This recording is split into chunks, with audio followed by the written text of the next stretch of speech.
everybody.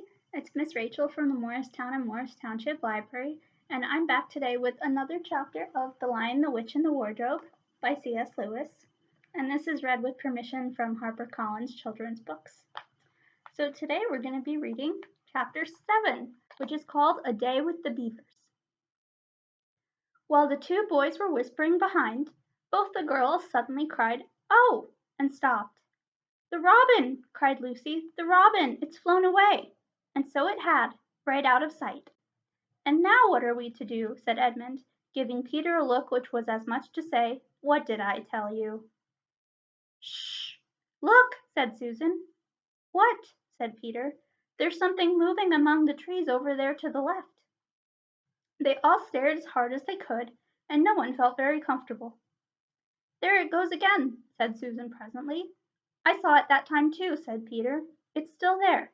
It's just gone behind that big tree." "What is it?" asked Lucy, trying very hard not to sound nervous.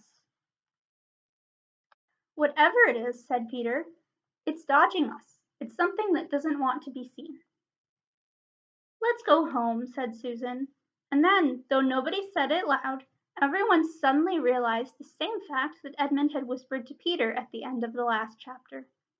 They were lost. "What's it like?" said Lucy. It's a kind of animal," said Susan, and then, look, quick, there it is." They all saw it this time, a whiskered furry face which had looked out at them from behind a tree, but this time it didn't immediately draw back.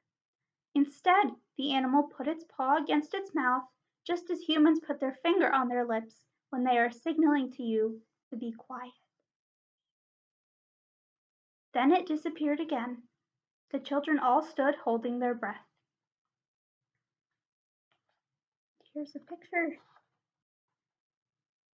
of our mysterious animal. A moment later, the stranger came out from behind the tree, glanced all around as if it were afraid someone was watching, said, "Hush," made signs to them to join it in the thicker bit of wood where it was standing, and then once more disappeared. "I know what it is," said Peter. "It's a beaver. I saw the tail." "It wants us to go to it," said Susan, "and it is warning us not to make a noise." "I know," said Peter. "The question is, are we to go to it or not? What do you think, Lou?" "I think it's a nice beaver," said Lucy. "Yes, but how do we know?" said Edmund. "Shan't we have to risk it?" said Susan. "I mean, it's no good just standing here, and I feel I want some dinner." At this moment, the beaver again popped its head out from behind the tree and beckoned earnestly to them. "Come on," said Peter, "let's give it a try. All keep close together. We ought to be a match for one beaver if it turns out to be an enemy." So the children all got close together and walked up to the tree and in behind it, and there, sure enough, they found the beaver. But it still drew back, saying to them in a hoarse, throaty whisper, "Further in, come further in. Right in here, we're not safe in the open." Only when it had led them to a dark spot where 4 trees grew so close together that their boughs met, and the brown earth and pine needles could be seen underfoot because no snow had been able to fall there, did it begin to talk to them. Here's another picture of the beaver beckoning. "Are you the sons of Adam and the daughters of Eve?" it said. "We're some of them," said Peter. "Shh! Not so loud, please. We're not safe even here." "Why, who are you afraid of?" said Peter. "There's no one here but ourselves." "There are the trees," said the beaver. "They're always listening.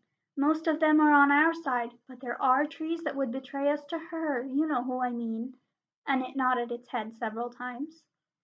"If it comes to talking about sides," said Edmund, "how do we know you're a friend?" "Not to be rude, Mr. Beaver," added Peter, "but you see we're strangers."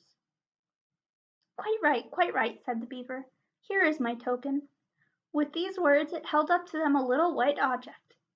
They all looked at it in surprise, till suddenly Lucy said, "Oh, of course! It's my handkerchief, the one I gave to poor Mr. Tumnus." "That's right," said the beaver. "Poor fellow, he got wind of the arrest before it actually happened and handed this over to me. He said that if anything happened to him, I must meet you here and take you on to. Here the beaver's voice sank into silence, and it gave one or two very mysterious nods. Then, signaling to the children to stand as close around it as they possibly could, so that their faces were actually tickled by its whiskers, it added in a low whisper, "They say Aslan is on the move. Perhaps has already landed." And now a very curious thing happened. None of the children knew who Aslan was any more than you do, but the moment the beaver had spoken these words, everyone felt quite different. Perhaps it has sometimes happened to you in a dream that someone says something which you don't understand, but in the dream it feels as if it had some enormous meaning, either a terrifying one which turns the whole dream into a nightmare, or else a lovely meaning too lovely to put into words, which makes the dream so beautiful that you remember it all your life and are always wishing you could get into that dream again. It was like that now. At the name of Aslan, each one of the children felt something jump in its inside. Edmund felt a sensation of mysterious horror. Peter felt suddenly brave and adventurous. Susan felt as if some delicious smell or some delightful strain of music had just floated by her. And Lucy got the feeling you have when you wake up in the morning and realize that it is the beginning of the holidays or the beginning of summer. "And what about Mr. Tumnus?" said Lucy. "Where is he?" "Shh," said the beaver. "Not here. I must bring you where we can have a real talk and also dinner." No one except Edmund felt any difficulty about trusting the beaver now, and everyone, including Edmund, was very glad to hear the word dinner. They therefore all hurried along behind their new friend, who led them at a surprisingly quick pace, and always in the thickest parts of the forest, for over an hour. Everyone was feeling very tired and very hungry, when suddenly the trees began to get thinner in front of them, and the ground to fall steeply downhill. A minute later they came out under the open sky, the sun was still shining, and found themselves looking down on a fine sight. They were standing on the edge of a steep, narrow valley at the bottom of which ran, at least it would have been running if it hadn't been frozen, a fairly large river. Just below them a dam had been built across this river, and when they saw it, everyone suddenly remembered that of course beavers are always making dams, and felt quite sure that Mr. Beaver had made this one. They also noticed that he now had a sort of modest expression on his face, the sort of look people have when you are visiting a garden they've made or reading a story they've written. So it was only common politeness when Susan said, "What a lovely dam!" and Mr. Beaver didn't say, "Hush," this time, but "Merely a trifle, and it isn't really finished." Above the dam there was what ought to have been a deep pool, but was now, of course, a level floor of dark green ice. And below the dam, much lower down, was more ice, but instead of being smooth, this was all frozen into the foamy and wavy shapes in which the water had been rushing along at the very moment when the frost came. And where the water had been trickling over and spurting through the dam, there was now a glittering wall of icicles, as if the side of the dam had been covered over with flowers and wreaths and festoons of the purest sugar. And out in the middle, and partly on top of the dam, was a funny little house, shaped rather like an enormous beehive, and from a hole in the roof smoke was going up, so that when you saw it, especially if you were hungry, you at once thought of cooking and became hungrier than you were before.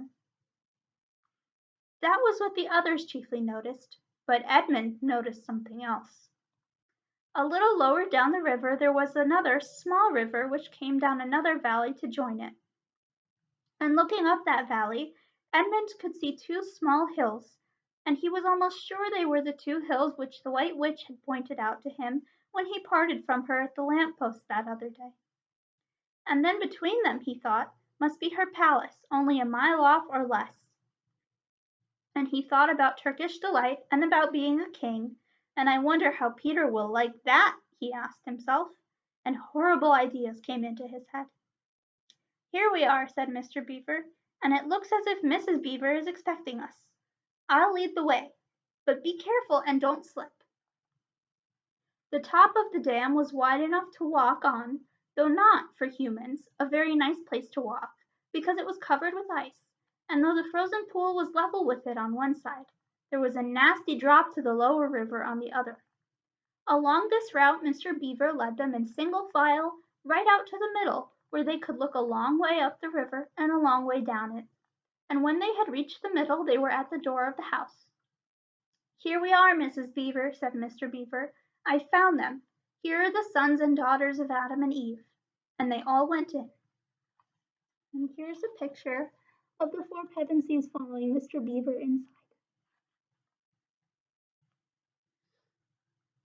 The first thing Lucy noticed as she went in was a burring sound, and the first thing she saw was a kind-looking old she-beaver sitting in the corner with a thread in her mouth, working busily at her sewing machine, and it was from that the sound came.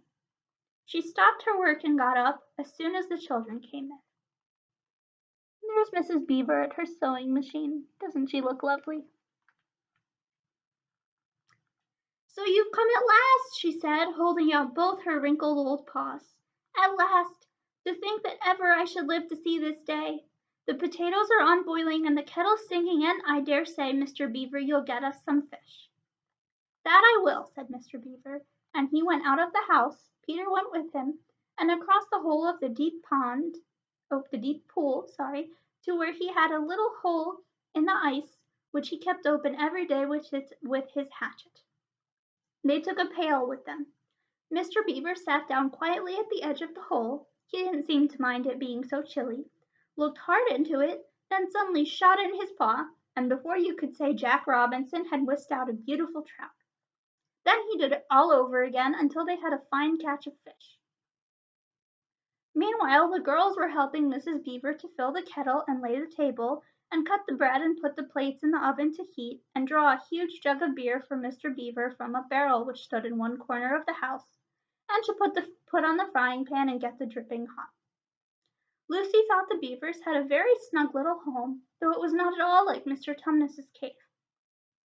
There were no books or pictures, and instead of beds there were bunks, like on board ship, built into the wall. And there were hams and strings of onions hanging from the roof, and against the walls were gumboots and oilskins and hatchets and pairs of shears and spades and trowels, and things for carrying mortar in, and fishing rods and fishing nets and sacks. And the cloth on the table, though very clean, was very rough.